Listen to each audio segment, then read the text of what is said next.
오늘은 말씀망대 20번째 이사야에 나타난 그리스도라는 제목으로 같이 말씀 확인하도록 하겠습니다. 우리에게 답이 있어야 됩니다. 답이 나와져 있어야 됩니다. 답이 없으면 심판이고 답이 있으면 구원입니다. 구약 성경에는 이 답이 없어서 멸망받고 저주받고 재앙받는 이야기가 쭉 나오고 있습니다. 신약 성경에 우리에게 답으로 오신 그리스도가 오셨습니다.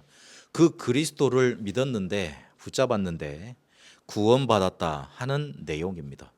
성경의 내용을 딱 한마디로 한 단어로, 그것도 한 단어 중에 한 글자로 딱 요약을 한다. 답입니다. 우리에게 주시는 하나님의 답, 그리스도, 이 부분에 대해서 말하고 있습니다. 그리스도는 여러분에게 모든 문제 해결자 맞습니다. 어떤 분은 이 그리스도가 단순히 우리의 구원만을 위해서, 그것도 구원도 영적인 구원, 영혼의 구원만을 위해서 일하신 줄로 알고 있더라고요. 그래서 우리가 성경에서 복음을 찾아내고 그거를 전달하고 또 성경적 전도 운동을 회복했을 때 가장 핵심 메시지로 들고 나온 메시지가 뭐였냐면 예수는 그리스도 모든 문제 해결자, 요 메시지를 들고 나왔습니다. 기본 지금 조직 신학에서는 지금까지 흘러왔던 전통과 제도, 율법 속에서는 이 부분 강조되지 않았습니다. 그냥 착하게 교회 열심히 다니면, 교회 와 있으면 하나님이 구원해 주신다, 거의 그런 흐름이었습니다. 그걸 말하면 이단되니까 말하지는 않는데 거의 그런 전통과 제도 흐름 속에 나타나 있었습니다. 그런데 우리가 왜 2000년 만에 회복했다고 감히 그런 뭐라 그럴까, 세상 사람들이 말하면 아주 그렇게 이단스럽고 막 사이비스러운 말을 해 나가면서 이 복음을 강조하느냐. 지금도, 그리고 지금까지도 그리스도에 대해서 이렇게 풍성하고 원색적으로 강하게 말했던 사람들이 이 세상에 별로 나타나질 않았어요. 예수님 이야기는 많이 했어도 그 예수님이 어떤 일을 하셨는지에 대해서는 강조해 주지를 못했어요.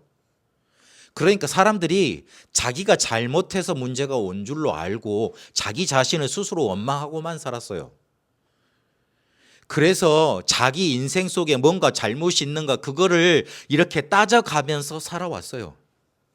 그 흐름을 바꿔놨다는 소리예요. 예수님은 그리스도 모든 문제 해결자입니다. 적어도 제 자신한테는, 그리고 내 인생 속에서는 그게 맞았습니다. 예전에 그 이야기를 처음 들었을 때는 과연 그런가 싶었어요. 왜냐하면 그거는 예수는 그리스도 모든 문제 해결자, 그걸 말하는 사람한테만 맞는 사실이었지 나한테는 그게 사실이 아니었거든요. 그래서 혹시나 이 말을 듣는 사람들 중에, 혹시 여러분 중에 예수는 그리스도 모든 문제 해결자, 그렇지, 그렇겠지, 그러니까 그렇게 말을 해야 되지, 그 정도로만 알고 있고 실제가 아니더라도 이 답은 갖고 있어야 됩니다. 그래야지만 나중 가다 보면 이게 과연 맞았구나, 그게 확실하게 여러분에게 붙잡히게 될 겁니다. 나의 모든 문제는 뭡니까? 혹시 질병입니까? 무능입니까? 가난, 실패, 혹시 자녀의 문제입니까? 인생의 의미가 없음이고 허무하고 낙심되고, 혹시나 말하지 못한 마음의 병과 정신의 문제 속에 혹시나 여러분 혹시 시달리고 있는 분들 계십니까? 우울증, 조울증, 공황증, 화병. 이 화병은 우리나라에만 있는 정식의학적 용어입니다. 그리고 조현병, 아니면 환청, 환상, 이런 것들 속에 혹시 여러분 문제가 이렇게 막 여러분에게 다가오는 것 같습니까? 나의 모든 문제라는 거는 내 삶을 지배하고 있는 문제 아닙니까? 그런데 그게 왜 나한테 재앙으로 와 있습니까? 도대체 어디서부터 잘못된 겁니까? 시작을 알아야지 내 탓을 할 건지 아니면 남 탓을 할 건지 저 탓을 할 건지 이것을 우리가 판단하고 그래야 될 거 아닙니까? 안 그러면 끝도 없는 수렁의 질문의 수렁 속에서 우리는 당해야만 됩니다. 인간이 영적인 존재로 창조되었다고 성경은 말하고 있습니다. 창세기 1장 20절 28절을 보니까 하나님의 형상 그랬습니다. 그리고 창세기 2장 7절을 보니까 하나님이 진흙으로 사람을 만드시고 그 코에다가 숨을 불어넣었다 그랬습니다. 이 숨은 성경에 보면 성령이란 단어, 그런 단어하고 다 이렇게 연결이 돼갑니다. 하나님 형상, 숨, 하나님의 영 불어넣어서 인간이 영적인 존재가 된 겁니다. 생명체, 생명체가 됐다고 말을 하고 있습니다. 인간의 모든 문제가 어디에서 온 거냐? 영적인 부분, 가장 근본적인 부분에 문제가 생기면서부터 찾아왔습니다. 창세기 3장 4절에서 5절까지 사단의 말을 들어버린 겁니다.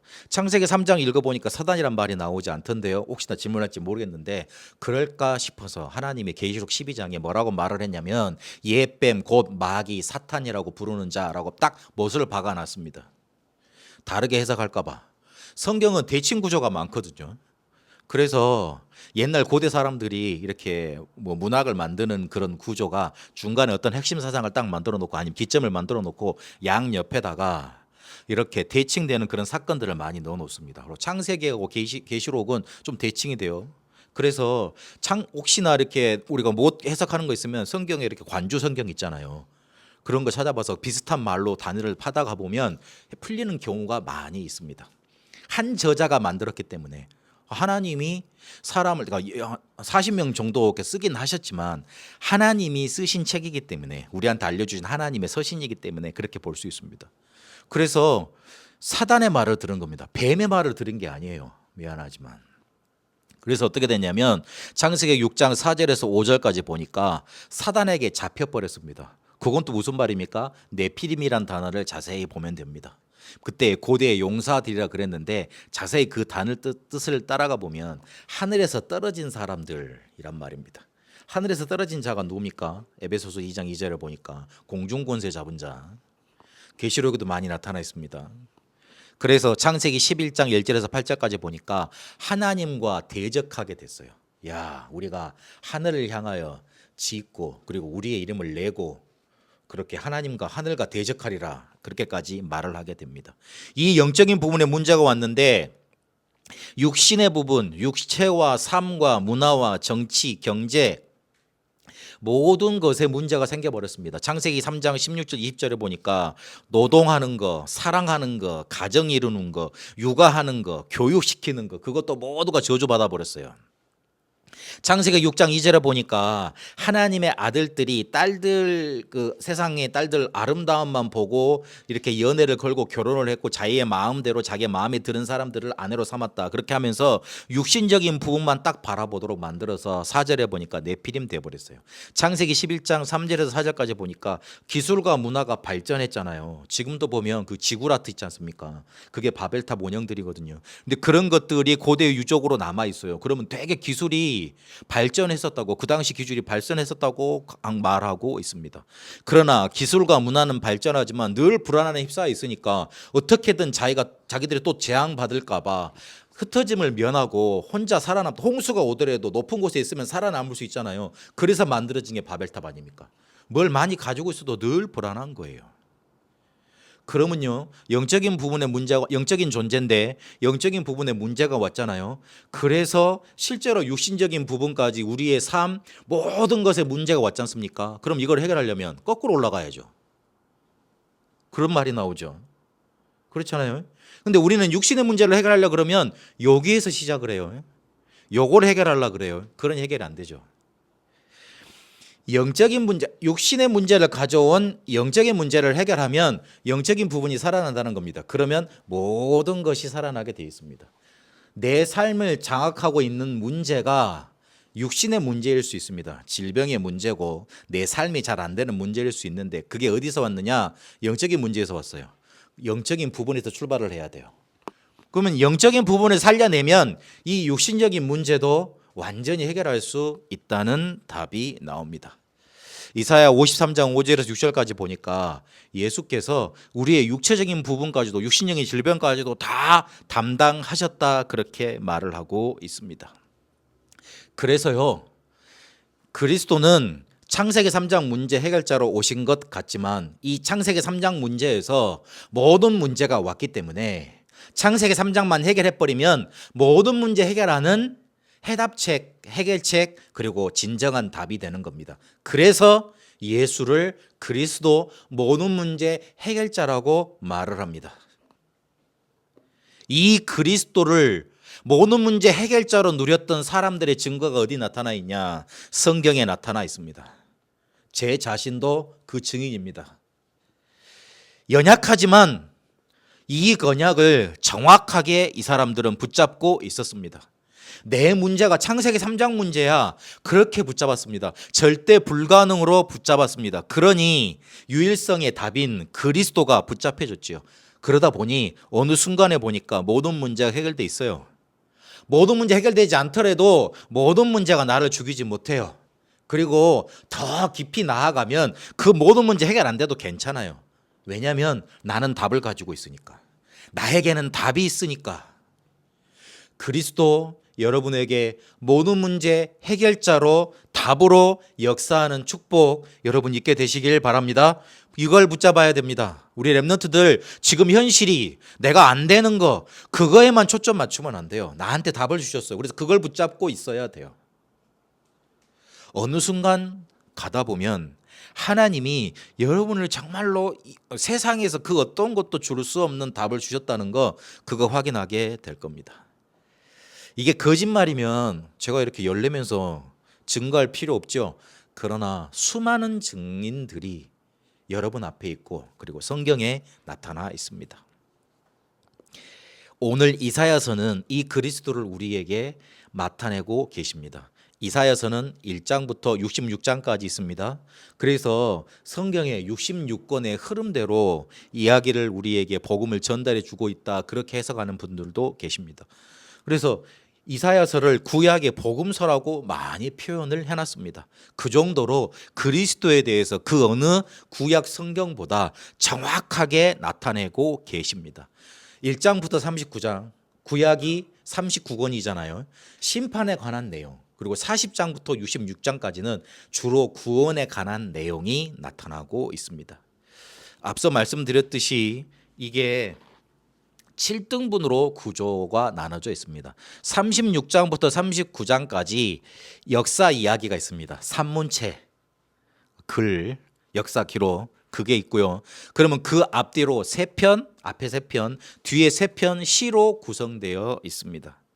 성경 전체의 이야기가 이사야서에 다 나온다 할 정도로 구속사에 대해서 잘 나타내고 있습니다. 그런데 여기서 우리가 한번 질문해 보고 가야 됩니다. 왜 이사야서를 주셨을까요? 지혜서가 끝나면서 이제 우리가 선지자들의 이야기를 듣게 되는데 이사야서를 왜 먼저 주셨는지 한번 생각을 해봐야 됩니다. 하나님이 이사야에게 3년 동안 옷을 벗고 다니고 신발 곧 신으라 그랬던가 어쨌든 옷을 벗고 다니고 3년 동안 옷을 입지 말고 돌아다니라고 그렇게 말을 했습니다. 니들이 옷 실오라기 하나 걸치지 못할 정도로 다 뺏기게 될 거야. 그 정도로 망하게 될 거야. 그걸 알려주고자 하셨음이에요. 얼마나 부끄러웠겠어요. 이사야가 그냥 저기 신분이 낮은 사람이 아니고 왕족이었어요. 그러니까 왕들한테 가서 메시지도 하고 왕들의 얘기를 잘 알았다니까요. 왕족이었는데 나름대로 귀족이었는데 하나님이 옷을 다 벗겨버렸다니까. 입지 말라 그랬다니까. 그러면서 뭔가 이렇게 자기가 누릴 수 있는 평안한 삶 있지 않습니까? 그거를 다 빼앗겨 버리고 심판과 멸망에 대해서 막 계속 말을 했다니까요. 왜 하나님이 이사야를 그렇게 하게 만드셨을까요? 그 당시 시대적 배경이 어땠냐면 분열 왕국 시대였습니다. 북에는 이스라엘, 남에는 유다. 꼭 우리나라처럼요. 아수르 그리고 애굽 등 그런 세력들이 주변에 건재하고 있었습니다. 우리도 지금 저기 중국, 러시아, 그다음에 일본, 저기 뭡니까 미국 그렇게 막 우리를 못 잡아 죽어서 막 그게 안달이잖아요. 사람들은 저기 뭐 미국이나 일본, 우리나라 되게 이렇게 이해해주고 그런 것 같다 그러는데 그렇지 않습니다. 그 사람들한테 우리가 핍박받은 뭐 뺏긴 그런 횟수가 1세기나 2세기나 그 전일이 아닙니다. 굉장히 뭔가 이렇게 몇십 년 전의 이야기예요. 그렇잖아요. 우리가 막 멸망하면 막 구해줄 줄 알고 있던데, 야, 참 그래요. 어쨌든요, 지금 그 당시 상황하고 우리나라 상황하고 비슷하게 막 옆에서는 큰 나라들 일어나지, 그래서 막 작은 나라 막 잡아 삼킬라 그러지. 그리고 또 자기들이 힘을 합하면 좋은데 그러면 이길 수 있는데 또 나눠져 있지, 그런 상황이었습니다. 하나님을 의지하는 것보다 어떻게든 열방과의 이렇게 외교를 잘해가지고 살아남아야 되는 그런 상황이었던 거예요. 그래서 솔로몬이 선택했던 게 뭐냐면, 후궁을 1,000명이나 뒀다 그랬잖아요. 근데 그 1,000명이 어떤 사람들이었냐면 각 주변의 종족들, 나라들하고 쉽게 말하면 결혼 관계를 맺어서 외교를 맺은 겁니다. 그래서 그 여자들이 오는 건 그 나라의 대사로 오는 거예요. 볼모로 와 있는 거죠. 이스라엘이 그때는 강했으니까. 근데 그 사람들이 오면서 우상을 들고 오잖아요. 그래서 예루살렘이 하나님을 섬기는 성전이 있었던 도시인데 완전 우상 천지가 됐다고 그렇게 말하지 않습니까? 이 사람들이 살아남으려고 열심히 머리를 굴렸지만 솔로몬의 실수, 여로보암의 길로 계속 따라갔던 겁니다. 그래서 하나님이 이사야 1장 여러분 잘 읽어보시면 어떤 마음을 표현하시냐면, 내가 이스라엘을 자녀로 길렀는데 왜 너희들은 내 말을 그렇게 안 듣니? 그래서 내가 너희들을 때릴 수밖에 없어. 이 말을 하고 계십니다. 자녀 키워보신 분들은 알겠지만 되게 말 안 들으면 손 올라가잖아요. 되게 말 안 들으면 막 입에서 막 나오고 그러잖아요. 그런 심정을 이사야 1장에 보면 너무나 하나님이 애타하시는 그 표현이 나타나 있습니다. 1장 2절에서 9절까지 보니까, 내가 자식을 양육한 것처럼 너희를 양육했는데 나를 거역했다. 소조 임자를 알고 그리고 주인의 구유를 안다. 밥 먹는 건 알고 밥을 누가 주는지 안다는 말 아닙니까? 그런데 내 백성은 누가 자기를 길러주고 누가 자기를 뭔가 이렇게 힘있게 해주고 보호해 주는지 그걸 깨닫지 못한다. 그래서 여호와를 버리고 만홀히 행하고 그렇게 하나님을 멸시하고 그랬다.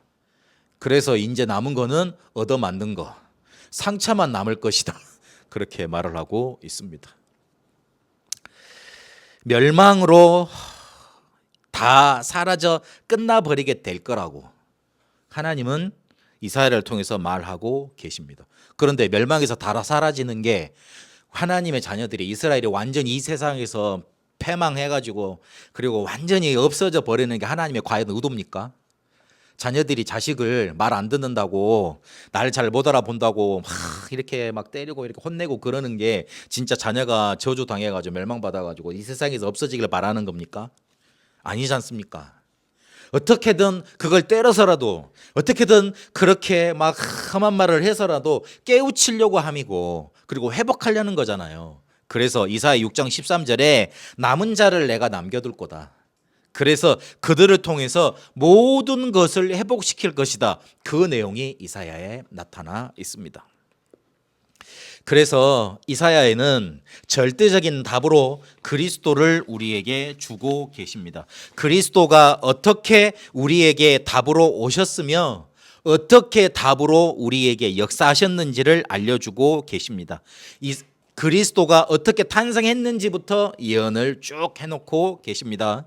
그리스도의 혈통에 대해서, 그리고 그리스도가 어떻게 탄생할 건지에 대해서 예언하고 계십니다. 이사야 7장 14절에 동정녀를 통해서 탄생한다 그리 되어 있습니다. 지금 신학자들이 이게 자기들 머리로는 안 믿어지니까 말을 뭐라고 바꾸려고 열심히 노력을 했냐면 여인이라 그랬어요. 근데 그 연이란 단어가 참 이상한 단어예요. 결혼한 여자, 그리고 아기를 낳은 여자, 그 다음에 그런 뭔가 이렇게 다 통틀어 가지고 이렇게 그럽니다. 근데 원래 하나님이 여자의 후손 말할 때는, 그리고 처녀 단어 원래 썼던 데는 무슨 말이냐면 남자를 알지 못한, 그 남자에게 한 번도 가까이지 않은 그런 여인을 뜻합니다. 좀 뭔가 이렇게 단어 쓰는 용도가 틀리죠. 그런데 그게 이해가 안 된다고 그렇게 단어를 쓰려고 했던 겁니다. 이사야 7장 14절 그리고 11장 1절, 이게 어디에 성취됐습니까? 마태복음 1장 1절, 21절, 23절에 성취가 됐습니다. 그리스도가 어떻게 오실 거라고 창세기에 예언돼 있었냐면, 창세기 22장에 보니까 아브라함의 후손을 통해서 오실 거라고 이렇게 예언이 되어 있습니다. 그래서 그 아브라함의 후손을 통해서 그리스도가 올 건데 그 그리스도를 통해서 온 인류가 복을 받게 될 거다. 내 후손을 통해서 내 온 인류가 복을 받게 될 거다. 그렇게 말을 합니다. 그러면 그 인류가 받을 복은 어떤 복입니까? 창세기 3장 15절의 복입니다. 여자의 후손이 오셔서 뱀의 머리를 깨트릴 것이다. 완전히 갈아엎을 것이다. 그 권세를 멸할 것이다. 그게 온 인류에게 하나님이 주고자 하시는 복입니다. 왜요? 창세기 3장 문제 때문에 우리가 저주 재앙 받을 수밖에 없기 때문에 창세기 3장 문제 해결하는 것이 인류에게는 참으로 복인 겁니다. 이 복을 가져야지 내 사업도 잘 되고 내 학업도 축복이 되고 내 미래도 뚫리는 거예요. 그런데 창세기 3장 15절이 내게 복으로 안 와 있으면 미래도 어둡고 하는 일마다 안 되게 돼 있고 그건 당연한 거고 그리고 많이 가져본들 실제로 따져보면 내게 남는 게 없어요. 그렇게 되는 겁니다. 저주 재앙 속으로 나도 모르게 달려가는 겁니다. 이거를 이사야 7장 14절에 보니까 동정녀를 통해서 태어나게 하실 거다고 더 구체화를 시켜줍니다. 이러면서 동정녀 탄생의 절대성을 우리에게 알려주고 계십니다. 창세기 3장 15절에 여자의 후손이 와서 뱀의 머리를 깨트릴 거라 그랬습니다. 이 말은 무슨 말이냐면 아담의 후손은 구원자가 될 수 없다. 그걸 못 박는 거예요. 그러니까 그냥 사람 중에 한 명이 그리스도로 올 거야 이렇게 말을 안 했어요. 그렇게 말을 해도 되는 거잖아요. 근데 굳이 여자의 후손이라고 못을 박아놨습니다. 그 말은 반대 의미를 강조하고 싶은 거예요. 아담의 후손은 안 돼. 왜? 아담의 후손은 마귀에게 소속이 돼서 죄인이니까 마귀를 이길 수 없으니까 더 정확히 말하면 원죄를 이길 수 없는 존재가 돼버렸으니까 아담 이후로 태어난 모든 사람은 원죄를 이길 수 없습니다. 왜냐하면 그 아래 소속돼 있기 때문에. 요한일서 3장 8절에 보면 마귀의 일을 멸하실 것이다 우리가 그만 알고 있는데 그 앞에 보세요. 뭐라고 되어 있습니까? 죄를 짓는 자마다 마귀에게 속하나니 그랬습니다. 속한다는 무슨 말이죠? 노예가 된다는 말이에요. 그 사람한테 잡힌다는 말이에요. 그래서 에베소서 2장 1절에서 2절까지 보니까 허물과 죄로 죽어버렸고 공중권세 잡은 자를 따라갈 수밖에 없었고 그 공중권세 잡은 자가 만들어 놓은 세상 풍속을 따라 살아갈 수밖에 없도록 돼버린 겁니다. 그래서 이사야 7장 14절에 요 창세기 3장 15절을 끌어와서 어떻게 구체화를 시키냐면 처녀가 잉태하여 아들을 낳으리니 그렇게 말을 합니다. 이 말은 또 무슨 말이죠? 사람의 방법으로 태어난 사람은 구세주 그리스도가 될 수 없다. 그래서 하나님의 방법으로 이 세상에 사람이면서 동시에 하나님이신 분이 와야 돼. 그걸 말해주고 있는 거예요. 어떻게 처녀가 잉태할 수 있어요? 말이 안 되는 소리잖아요. 그리고 어떻게 그렇게 사람이 이 세상에 나타날 수 있습니까? 우리의 방법으로는 안 되는 거잖아요. 그래서 하나님의 방법으로만 그리스도가 오실 수 있다. 그렇게 딱 못 박아 두고 있는 거예요. 근데 그렇게 오신 분이 계셨으니 요한일서 3장 8절에 하나님의 아들이신 겁니다. 하나님의 아들은 곧 하나님이세요. 그가 오셔서 뭘 했냐? 마귀의 일을 멸하신 겁니다. 마귀의 일이 뭡니까? 창세기 3장 쉽게 말을 해서 원죄 때문에는 이 세상의 모든 문제 그걸 해결하신 겁니다. 동정녀 탄생의 절대성을 이사야에서는 나타내주고 계십니다.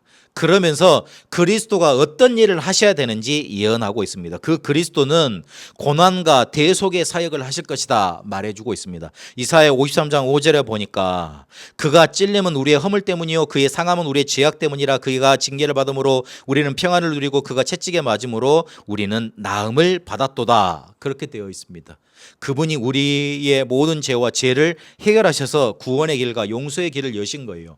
그리고 그분은 부활하신다고 예언하고 있습니다. 이사야 25장 8절에 보니까 사망을 영원히 멸하실 것이라. 사망을 영원히 멸하시고 그분이 부활하셔서 우리에게 죄와 사망의 법에서 해방시키는 성령과 생명의 법을 우리에게 주셨습니다. 죄 해결하지 못하면 우리의 내세 삶은 영벌의 삶이에요. 지옥에서 살아야 돼요. 그런데 그렇게 살아갈 수밖에 없는 사람들을 법적으로 해방시킨 겁니다. 그리고 승천하셨어요. 이사야 52장 18절에 보니까 보라 내 종이 형통하리니 받들어 높이 들려서 지극히 존귀하게 되리라. 마가복음 16장 19절에 보니까 보라 아닙니다. 마가복음 16장 16절에 보니까 예수님께서 하나님 보좌 우편에 계시면서 제자들과 함께 가시면서 역사하고 계시잖아요. 그대로 그게 성취되었습니다. 또 그의 재림도 알려주고 계십니다. 이사야 11장 1절에서 16절까지 보니까 하나님의 나라가 나중에 어떻게 우리에게 이루게 될 건지, 메시아의 왕국은 어떤 것인지 그렇게 알려주고 계십니다. 5절에 보니까요. 공의로 그의 허리띠를 삼으며 성실로 그의 몸에 띠를 삼으리라. 그때에 이리가 어린 양과 함께 살며 표범이 어린 염소와 함께 누우며. 표범이란 거는 맹수잖아요. 그러면은 어떻게 양하고 같이 삽니까? 암사하고 같이 삽니까? 잡아먹어야지. 그런데 같이 산대요. 그리고 송아지와 어린 사자와 살찜 짐승이 함께해서 어린 아이에게 끌리며 그랬습니다. 사자가 아이한테 끌려갑니까? 잡아먹기 나지. 그런데 끌려간다 그랬습니다. 암소와 곰이 함께 먹으며 그랬습니다. 곰 미안하지만 포악합니다. 그 애니메이션에 나오는 푸 이런 거 생각하면 안 돼요. 굉장히 난폭해요. 그 사람한테 사람 잘못 잡히면 찢어버립니다. 그런데 암소와 곰이 함께 있다 그랬어요. 상상이 안 가죠. 그리고 젖된 어린아이가 독사의 굴에 손을 넣을 것이라 그랬습니다. 뱀이 독이 있으면 확 그 자기를 이렇게 덮치려 그러면 물어버립니다. 그런데 어린아이는 아무것도 생각 안 하고 막 집어당기잖아요. 그런데 독사를 가만히 놔주겠습니까? 잡겠지. 그러면 독사가 얼른 놀라가지고 물겠잖아요. 그런 일이 없을 거라고 말을 하고 있습니다.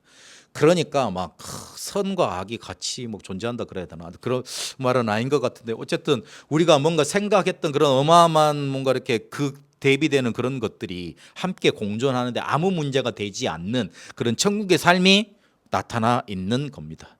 사도행전 1장 11절에 보니까 갈릴리 사람들아 어찌하여 서서 하늘을 바라보느냐 너희 가운데서 하늘로 오르신 이 예수는 하늘로 가심을 본 그대로 오시리라 했느니라 그렇게 되어 있습니다.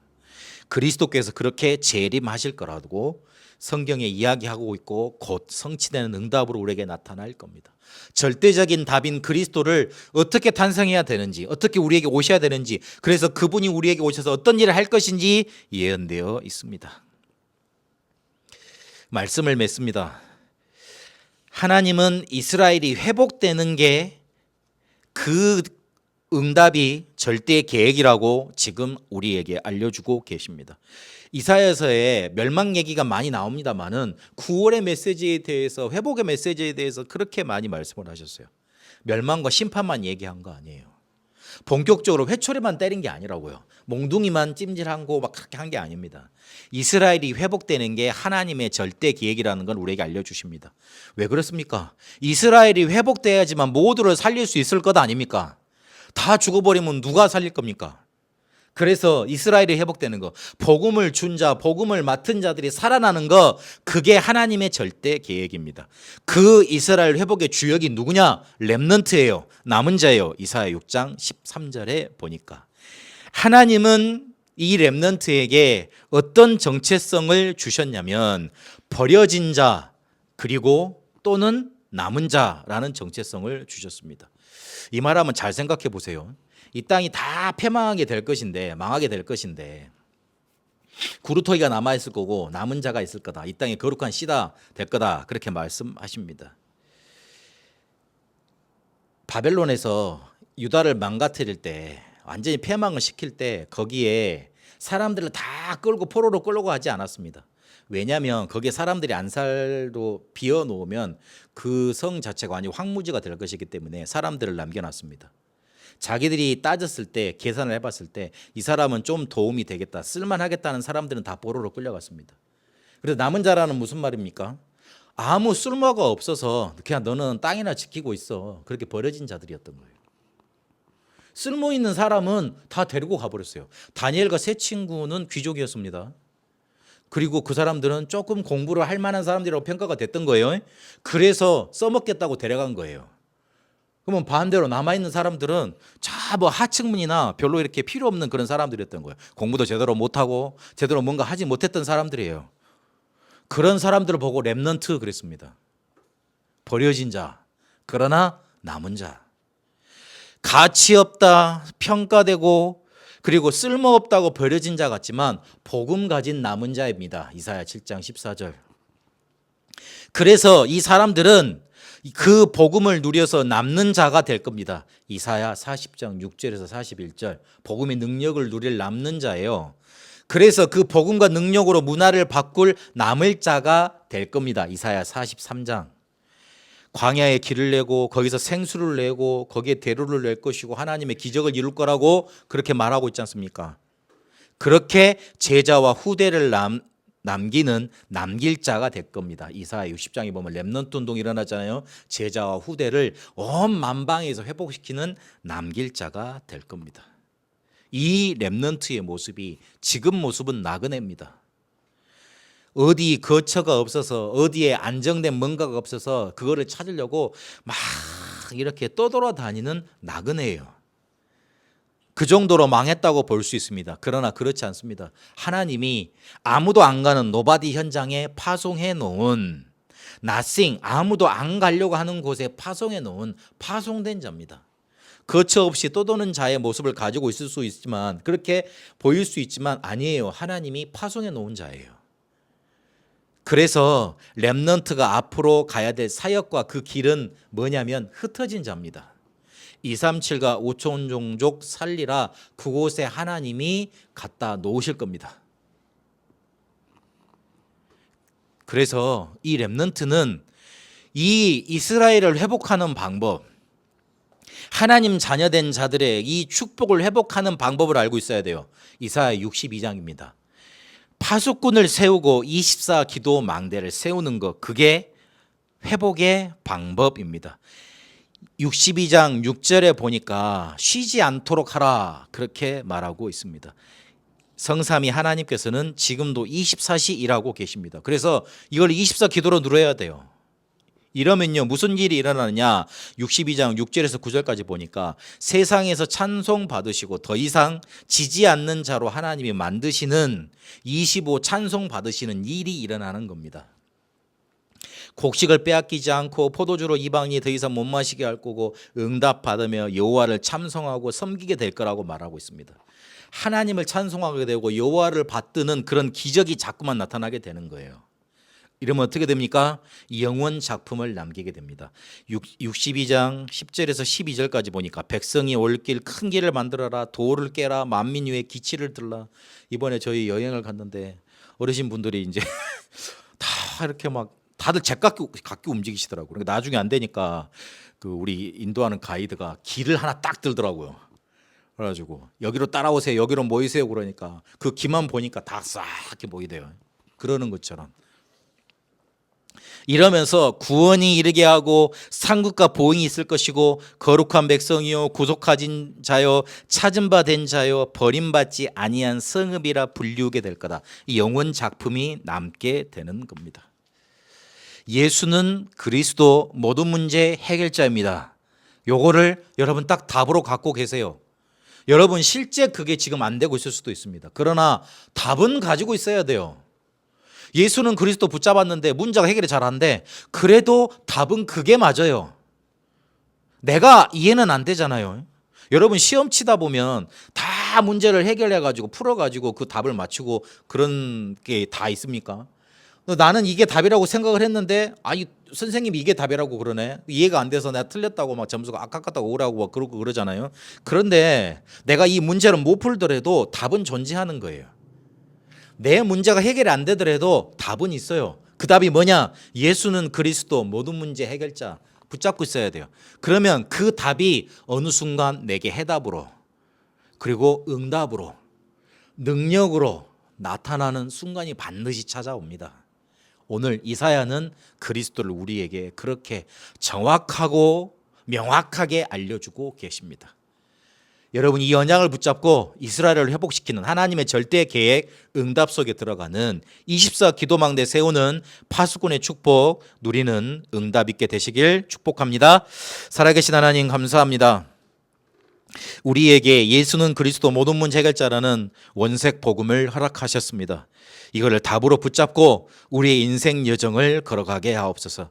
하나님이 반드시 이 예수는 그리스도 모든 문제 해결자라는 이 복음을 나에게 성취시키시고 응답으로 주시고 역사하시는 그 시간표를 체험케 하여 주옵소서. 이사야에 나타났던 그리스도를 붙잡고 이번 한 주간도 이스라엘을 회복하는 하나님의 절대 계획이 내게 성취되는 응답 허락하옵소서. 살아계신 우리 주 예수 그리스도 이름으로 기도합니다. 아멘.